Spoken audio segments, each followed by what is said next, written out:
was killed. She was 53-year-old Virginia Stewart of Longville, Minnesota.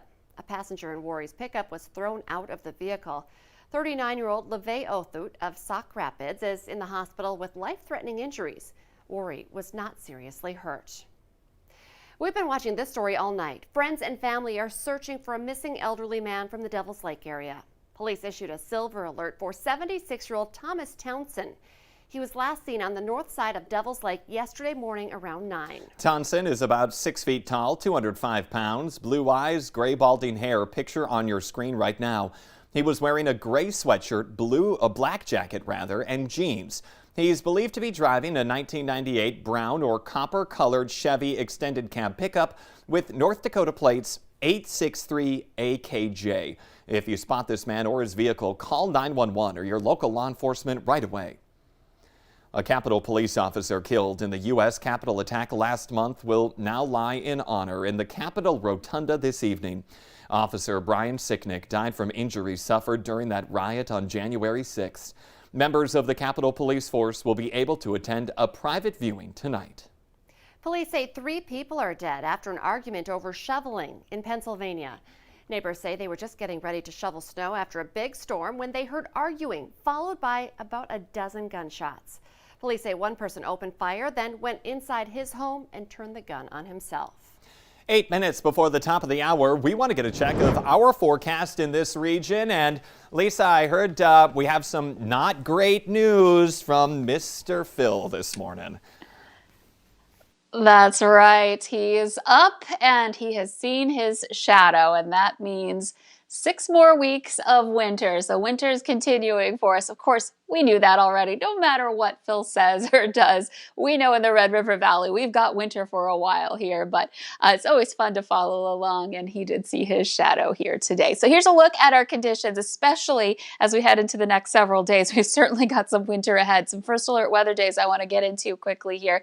So the first round of this is Wednesday and Thursday. So tomorrow, starting late in the evening for your Wednesday, the chance for some snow or mixed precipitation changing over to snow.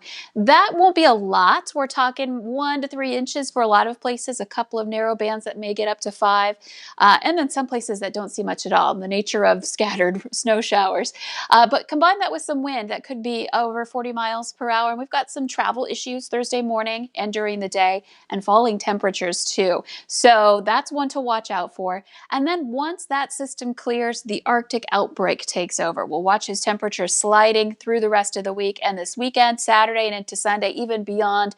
We're talking temperatures that are below 0, even your daytime highs, and wind chills that become dangerous, 50 below or so potentially as we head into the weekend to start next week. So a couple of serious winter situations to be concerned about. This morning on your Groundhog Day, it's more of the same. It's more cloud cover, it's more fog out there, even some flakes.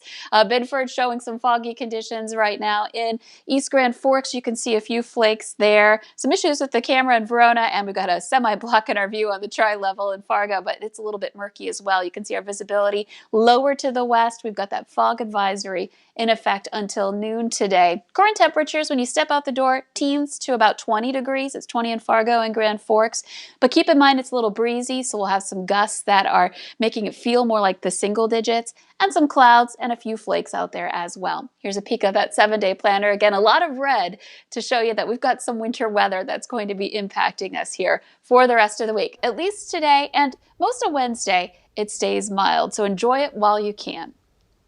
Big swing of temperatures. Woof. Okay, be prepared. Thank you, Lisa.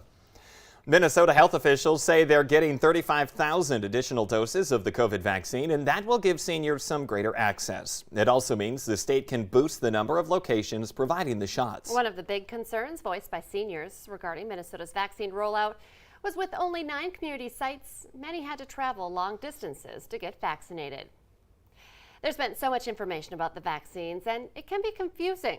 So we have a status check for you this morning. The Valley Today's Brian Sherrod, he joins us live this morning with a breakdown of what you need to know about clinics and hospitals in the FM area on that COVID vaccine. Good morning, Brian.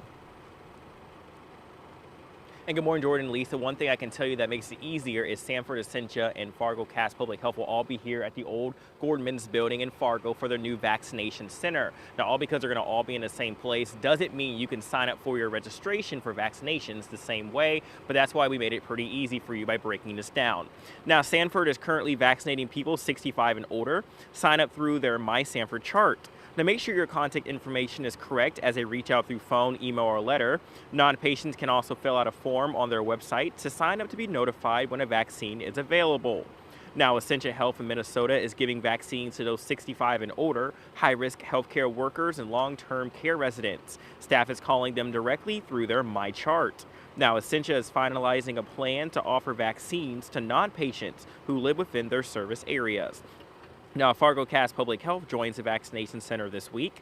Vaccines are provided through Priority Group 1B, and those include those with underlying health conditions. Now, if the vaccine is not available through their provider, Cass County residents can sign up with their resident contact form.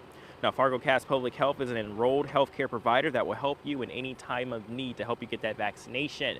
Now, what I can also tell you, what they all have in common, they say do not call them directly, because if you call them about a COVID-19 question that could already be answered through their hotline, you're blocking the phones for people who really do need their services. So make sure that you let them contact you, don't contact them. Brian Sherrod reporting live. Thank you for that update. Tax increment financing is a priority topic for Fargo City Commissioners these days. They're talking about potential downtown projects that lie ahead. Also, the ones included are Mid-America Steel and the former public health buildings, and further down the road, a civic plaza in Skyway. Tax increment financing is a tool that uses expected future tax revenue for new development. But not all commissioners are on board. Tony Gehrig says it doesn't always make sense to finance redevelopment projects through tax increment financing, because he says it takes years to see the payout, and he hasn't seen people's property taxes go down as a result of past projects. 50 years, good Lord. If I'm 87 years old when I start making a profit, no thanks. That's a bad investment for the city of Fargo. When you talk about TIFs, like you said, it's a very important tool, and I think we've been fairly well disciplined with how we use the tool. This development in the downtown, this is hugely important, and it's going to set the tone for our city. Gehrig says he wants people to be held accountable for the residents' property taxes going up year after year. Minnesota House Democrats are launching a push to legalize recreational marijuana and expunge most minor cannabis convictions. Sponsors say it's crucial to narrow racial disparities in the legal system. 15 other states plus the District of Columbia have legalized recreational marijuana for adults to varying degrees, including in South Dakota. But the Minnesota plan is unlikely to get very far in the GOP-controlled Senate. Need a fresh air hit before those temps go way down below zero in the coming days? Well, you might want to try Frostival's Winter Walk by Candlelight this evening. It goes from 5 to 8 at Viking Ship Park behind the Yumcomb Center in downtown Moorhead.